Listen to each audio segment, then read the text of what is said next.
You and me, we ain't nothing alike. Let's set the record straight. Those words you say, they hold no weight, they like. Let's set the record straight. You'll never break the man before you're out. Hello everyone, and welcome back to another custom die cast review. Today we have a die cast that I actually did not make, but this is from good old Garrett over there at Diecastbuffet. He sent me this. I don't remember if this was one of the things I bought from him, because there was a video I made, a couple days ago, where I had kind of like a haul, like a special package from him. Some things I bought, some things I didn't. He just kind of threw in a few things, so I'm not really too sure if this was one of them. I don't think it was, which, was very, very generous. He sent me a couple diecasts, actually, and of course he sent back some of the paint schemes from the NASCAR Duralast Cup Series, which, a pretty awesome little series he's got going on there. I'm not going to lie. I'm definitely going to have like a little section where I have all my paint schemes from that series. So they will have their own little special place. But whenever I bought, or not, again, I don't think I bought this. Whenever I received, I'll say that, received this diecast, of course, it's in a donor box because they did not, as far as I'm aware, well, no, maybe they did make this car, but it's very hard to find, so I think he just remade it. But he used a 2013 Elliott Sadler, one main 2013 Camry. I think this is a 2015, though, and it's not 2013. And the reason I believe that is because I've got the 124, and it's 2015, so I'm pretty sure, I don't know if that was the only year it was ran, but either way, I think it's the same year.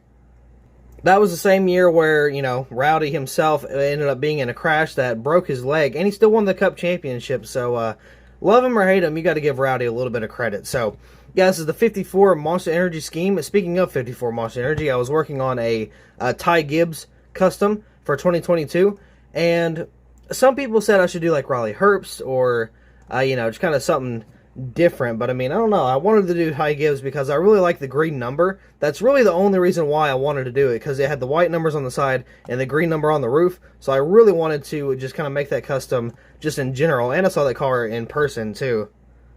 And not only that, I really like the monster cars, so I might have to get a little monster diecast collection going soon. But anyway, this is the 54. I believe this is 2015. I could be very wrong, but I'm pretty sure it's 2015. So let's go and get this diecast out of the box and take a closer look at what our good friend has done. I'm pretty sure he's done a magnificent job, because I don't see any errors just from here. And not only that, he made a matte finish, or like a satin or a matte finish, and it looks fantastic. So let's go ahead and get this diecast out of the box.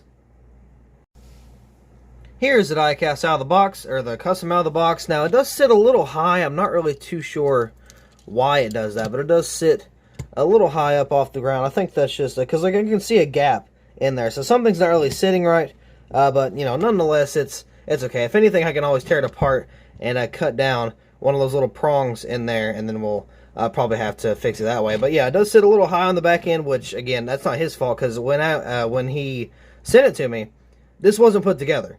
It was just disassembled, so I put it together, so I'm pretty sure I just didn't either line up something right, or something was a little off on the back end.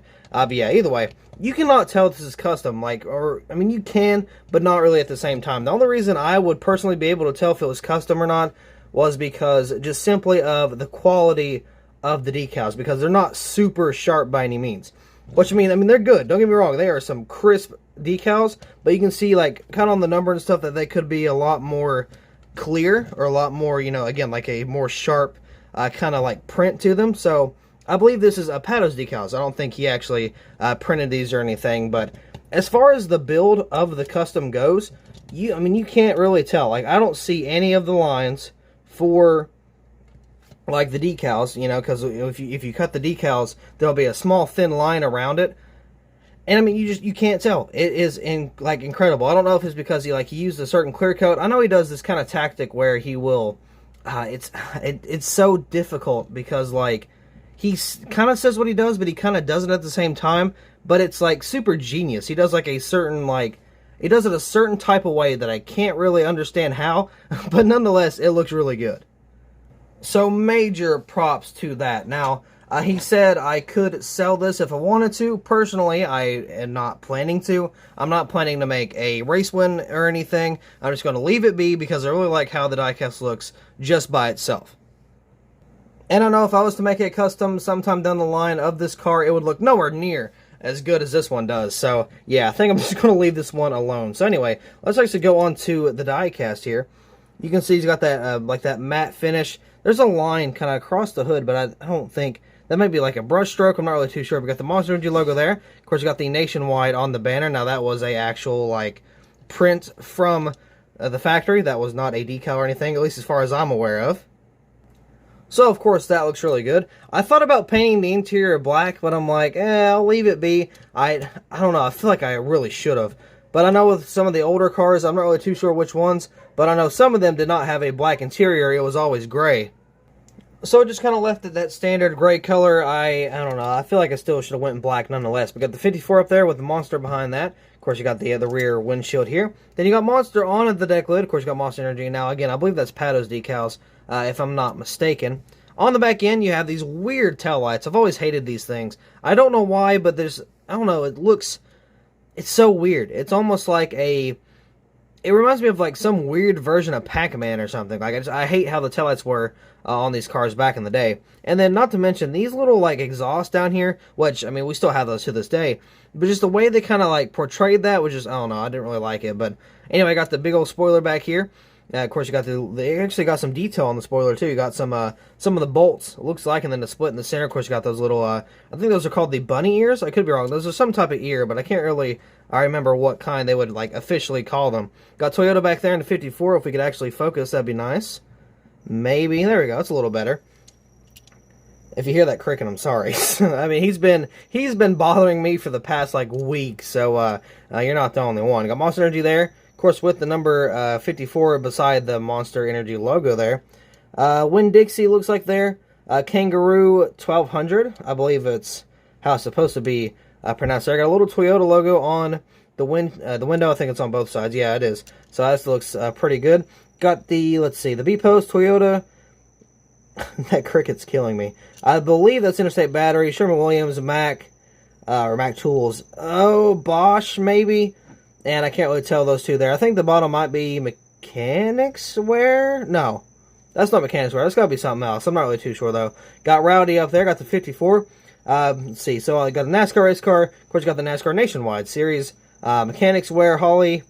I can't tell what that one is underneath Mechanics Wear. 3M, MSD, ARP. Coors Light Pole Award, Autometer, Jegs, and K&N down there with, of course, the Goodyear logo above the wheel well.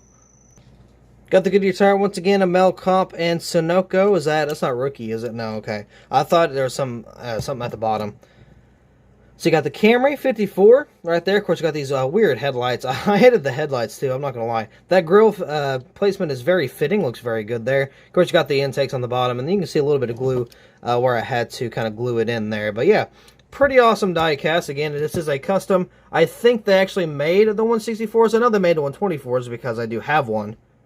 But any of the monster cars or like the energy drinks in general, especially like Red Bull, a lot of those are really rare. I don't think the A-Shock paint scheme from Elliott is rare just yet, but I could be very wrong. I haven't really seen anything about that paint scheme in quite some time.